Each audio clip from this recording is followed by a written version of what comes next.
As into the previous video, the non-parametric approach, that it was the title. So let us recall what information we have with respect to the non-parametric approach. So for non-parametric approach, we can have the estimation of correlation sequence of a random process from the set of measured data, and after having such autocorrelation sequence estimated, we have to further take the transformation by the Fourier tool, so what we can call Fourier transformation, in order to have the estimation of the power spectrum here. Thereupon we have already made it very clear that the power spectrum, which is also called as the power spectral density, represented mathematical symbol capital P suffix x as a function of e to the power j omega, where the suffix x denote the random process for which it is calculated. So random process we expect it to be represented x of n. So now this is the power spectral density. So that is nothing but the Fourier transformation of the autocorrelation sequence, which is the second order statistical characterization of the random process that we have learned into the previous chapter, discrete time random processes here. Now coming to the title, that is the periodogram here. So the periodogram can be introduced as one of the non-parametric method. So it was first introduced by the scientist named here Schuster here, and the year of introducing this technique for power spectrum estimation is 1898. The scientist was experimenting for the periodicities into the sunspot numbers. So that time this idea has come to the picture, and now it has been further in practice for power spectrum estimation under the non-parametric approach category here. Now the advantages and disadvantages with respect to this periodogram technique can also be introduced one after another. As far as the advantage is concerned, this technique is very fast. It is very easy to make the computations for the power spectrum estimation here. So easy to compute, this way we can say this is the advantage of periodogram. Now looking at the disadvantage or the limitations here, in the previous video we have already discussed about the two difficulties while working the straightforward approach of having the estimation of autocorrelation sequence and finding the Fourier transformation. The theoretical approach initially we considered. The first difficulty that we have, that it is not always having the infinite number of or unlimited number of data to have repeated experimentations here. Therefore the disadvantage can be the periodogram is limited in its ability to have production of accurate estimation of the power spectrum, and particularly for the short data records. So having a look, combining the advantages and disadvantages towards the periodogram, one can say that if we want to have the most accurate estimation, so it will be of course a complex process here, and if you expect the power spectrum estimation process to be the simplest one, there will be a compromise with respect to the accuracy level of power spectrum estimation.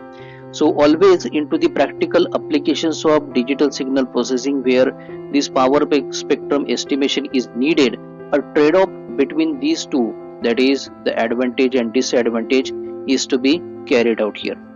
Now moving further, here we consider that the power spectrum is for the wide range stationary random process, and as already we know, it is the Fourier transformation of the autocorrelation sequence, where the mathematical expression for the power spectral density can be given this way.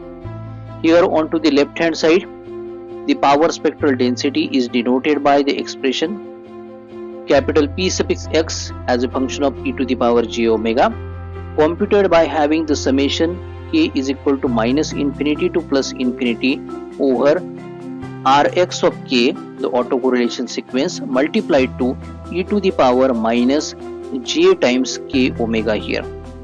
So Here it is the autocorrelation sequence, and it is put into the formula for the Fourier transformation here. So on to the right hand side, we are carrying out the Fourier transformation of the autocorrelation sequence, and which is nothing but the power spectrum or power spectral density, that is denoted onto the left hand side here.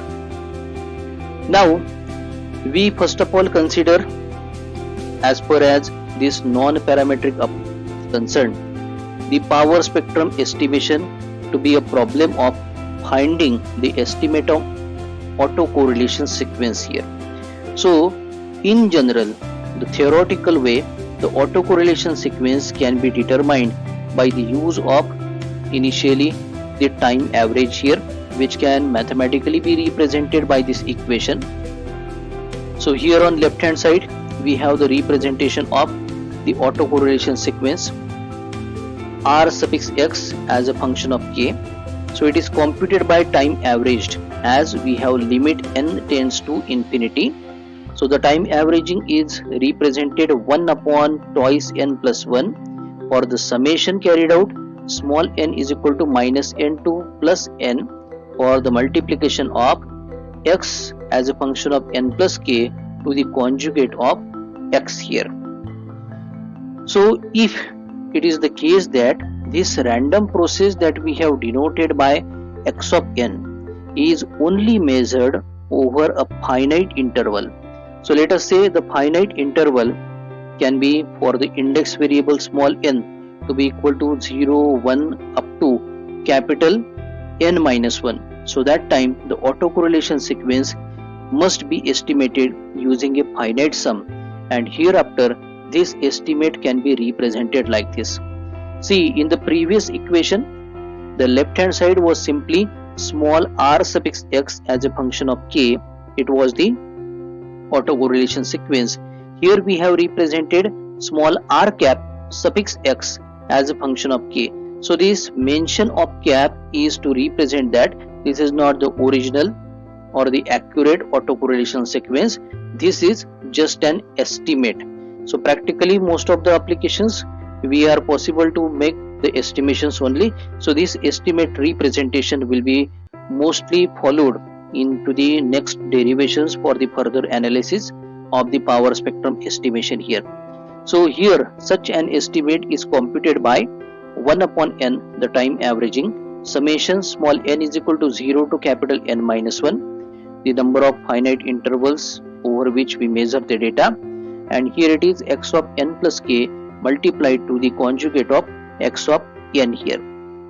Now in order to make sure that we have the values of the random process x of n that fall outside the interval, as just now we have stated, that is 0 to the maximum is capital N minus 1, we can make a small change to the representation of this estimate of autocorrelation sequence, and the modified form can be shown like this here.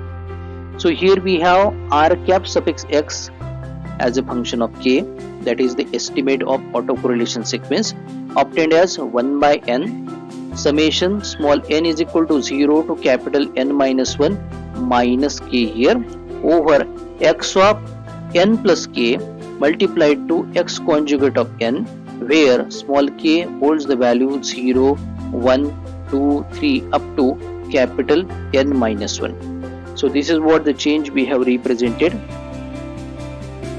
Now taking out this particular estimation for further carrying the Fourier transformation over it, so that we obtain the power spectrum estimation here, or the power spectral density into the estimate form here.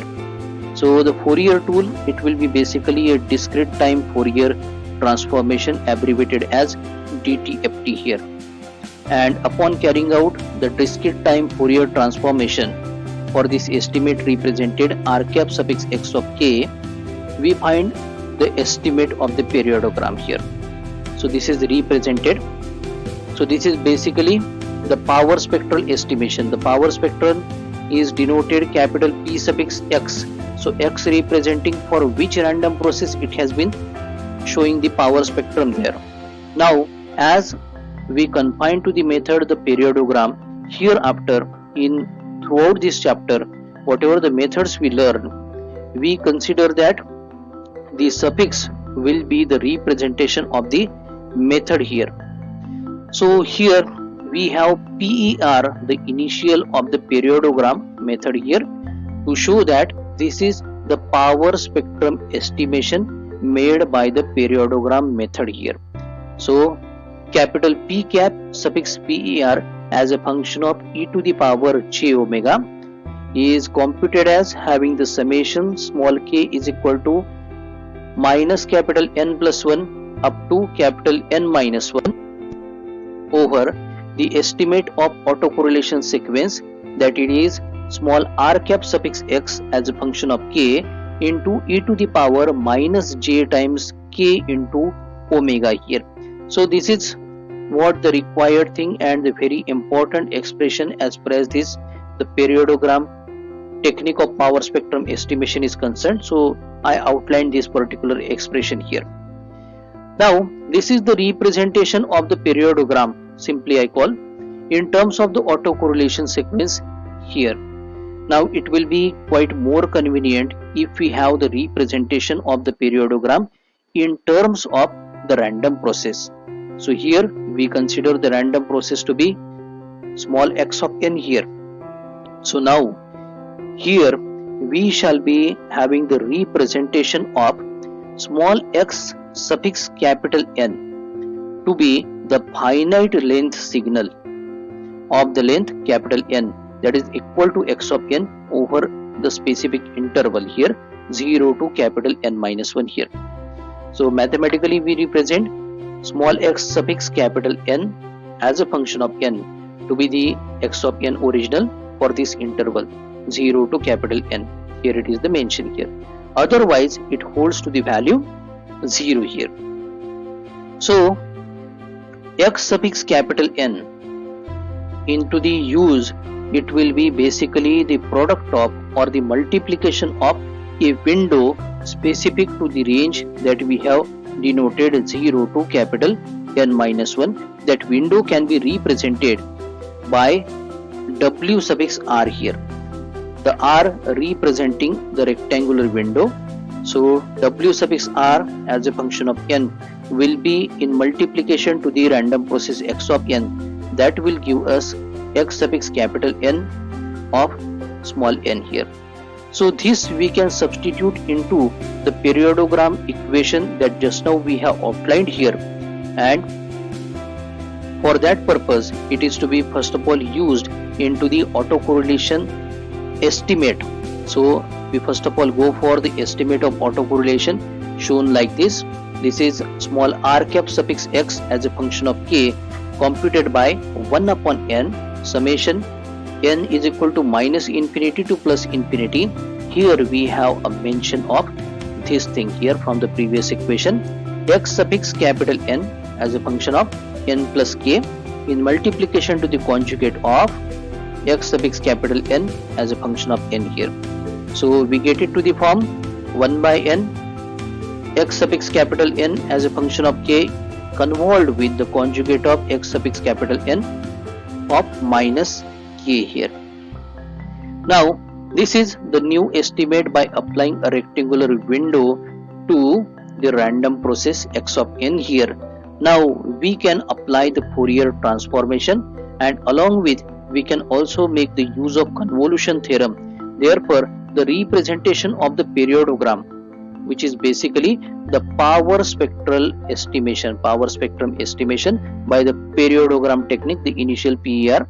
So this will be having this new look. So it will be 1 upon capital N x suffix capital N in the bracket as a function of e to the power j omega.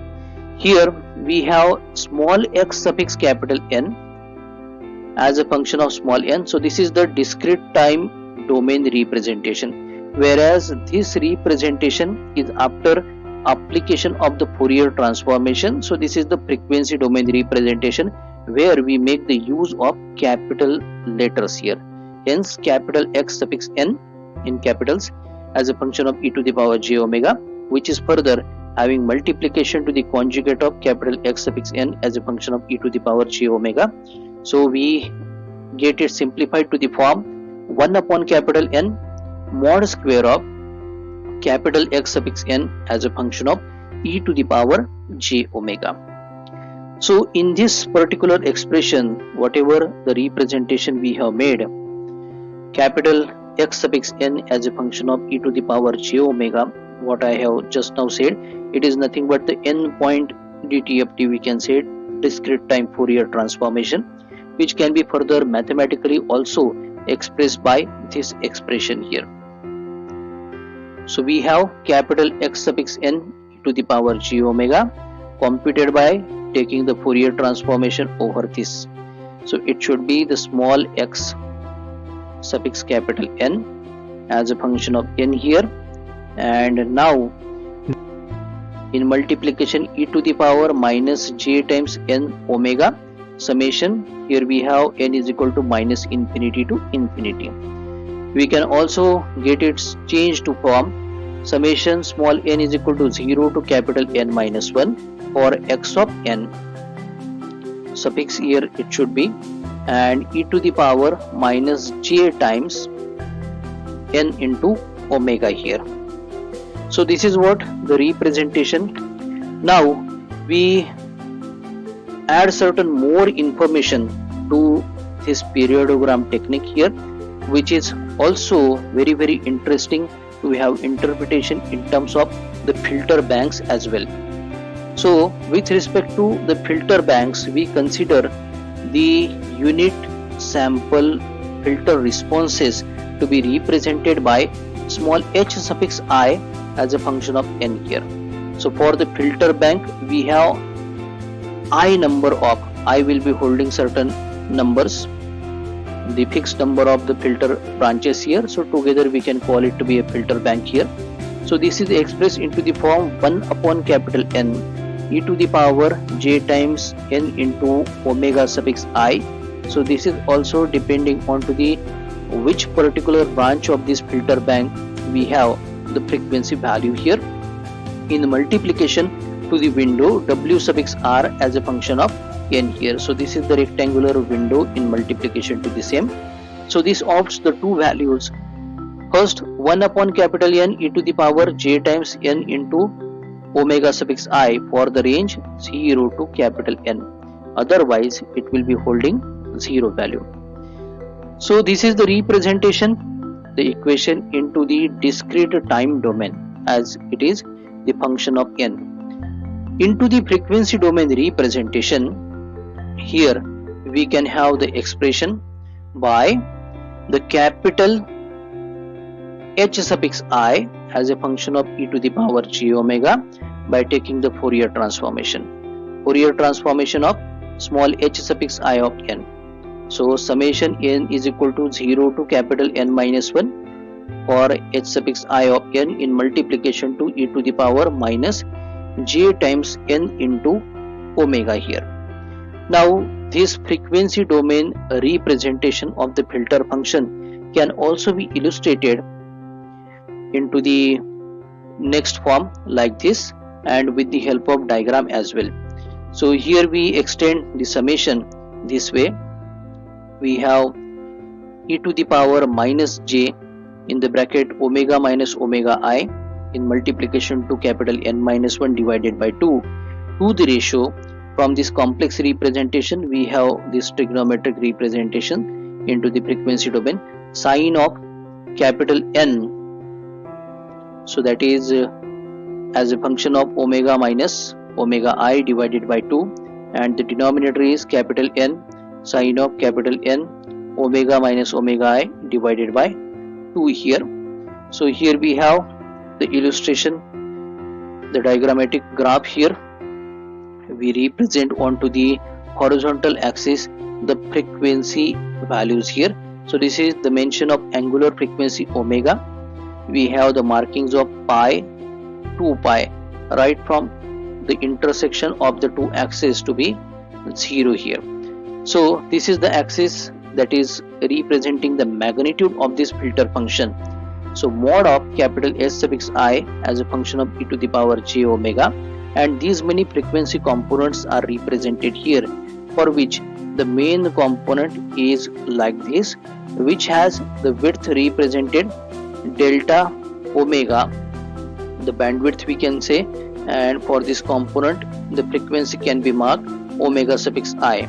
So this is delta omega is nothing but the 2 pi divided by capital N, how many number of components here we have.